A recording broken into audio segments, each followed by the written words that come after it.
চীনের সামাজিক যোগাযোগ মাধ্যমে একটি ভাইরাল ভিডিওতে কথা বলতে দেখা যায় একজন রাশিয়ান তরুণীকে, যিনি কথা বলছেন খোদ প্রেসিডেন্ট পুতিনের সঙ্গে। অথচ ভিডিওতে ব্যবহার করা ছবিগুলো ছিল একজন ইউক্রেনীয় তরুণীর।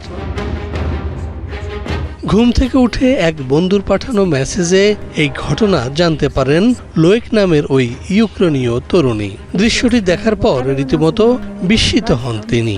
I started receiving messages from people. আমি অন্যদের কাছ থেকে মেসেজ পাচ্ছিলাম। তারা আমাকে অনলাইনে ম্যান্ডারিন ভাষায় কথা বলতে দেখেছে। প্রথমে আমি ভেবেছিলাম এটি একটি রসিকতা ছিল, কিন্তু এরপর সেই ভিডিওগুলি দেখতে শুরু করি এবং দেখলাম যে আমার মুখের মতো কেউ একজন বলছে রাশিয়া এবং চীন কতটা মহান। And I saw that লোয়েকের ভিডিওটি চীনের সোশ্যাল মিডিয়ায় ব্যাপকভাবে ছড়িয়ে পড়েছে এবং তারা দেখে খুশি এই কারণে যে একজন রাশিয়ান তরুণী কিভাবে চীন এবং রাশিয়ার গুণগান করছে।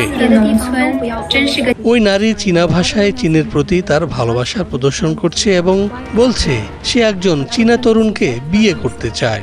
এমন ঘটনায় ভীষণ মুষড়ে পড়েছেন ওই ইউক্রেনীয়। as soon as I posted my YouTube, আমি সত্যি এটি পছন্দ করি নাই যে অন্য কারো মুখ ব্যবহার করে তাদের মতো করে কথা বলাবে। mentioned what happened. ইতিমধ্যেই লোয়েকের ইমেজ দিয়ে তৈরি করা অ্যাকাউন্টের কয়েক হাজার অনুসারী তৈরি হয়েছে এবং ক্যান্ডি সহ হাজার হাজার ডলারের পণ্য বিক্রি করা হচ্ছে সেখান থেকে। কিছু পোস্টে অবশ্য অনেকে বলেছে এটি ডিপ ফেক ছাড়া আর কিছুই নয়। And here she already has এদিকে এই বিষয়টি নিয়ে কথা বলেন চীনা এআই কোম্পানি এক্সমুভের চিফ এক্সিকিউটিভ জিম চাই। তিনি বলেন তাদের কোম্পানি এ ধরনের কাজে জড়িত নয়, বরং তারা উন্নত এআই প্রযুক্তি নিয়ে কাজ করছে, আর এটি সাধারণ মানের একটি কাজ যা যে কেউ করতে পারে। এই প্রযুক্তি আসলে খুব সাধারণ, চীনের অনেকে এটি ব্যবহার করে। তারপরেও যদি আপনি বলেন যে এটি একজন সত্যিকারের লোকের মতোই দেখাচ্ছে, হ্যাঁ, কারণ এটি চিত্রায়িত হয়েছে। এ ধরনের ভিডিও বানাতে আপনাকে যে সামঞ্জস্যটি করতে হবে তা হলো লিপসিঙ্ক। আসলে এখানে ব্যবহৃত একমাত্র এআই প্রযুক্তি হলো লিপসিঙ্ক। তাই দর্শক যদি ঠোঁটের সিঙ্কের দিকে মনোযোগ না দেয় তাহলে তারা পার্থক্যটি লক্ষ্য করতে পারবে না। কৃত্রিম বুদ্ধিমত্তা বিশ্বজুড়ে বর্তমানে উদ্বেগজনক বিষয় এবং লোয়েকের গল্পটি এর সম্ভাব্য অবৈধ বা অনৈতিক প্রয়োগের একটি উদাহরণ মাত্র। চ্যাটজিপিটি এর মতো জেনারেটিভ এআই সিস্টেমের ক্রমবর্ধমান জনপ্রিয়তার মধ্যে সাম্প্রতিক মাসগুলিতে ভুল তথ্য, জাল খবর এবং কপিরাইটযুক্ত উপাদানগুলিতে এআই অবদান রাখার বিষয়ে উদ্বেগ আরও তীব্র হয়েছে।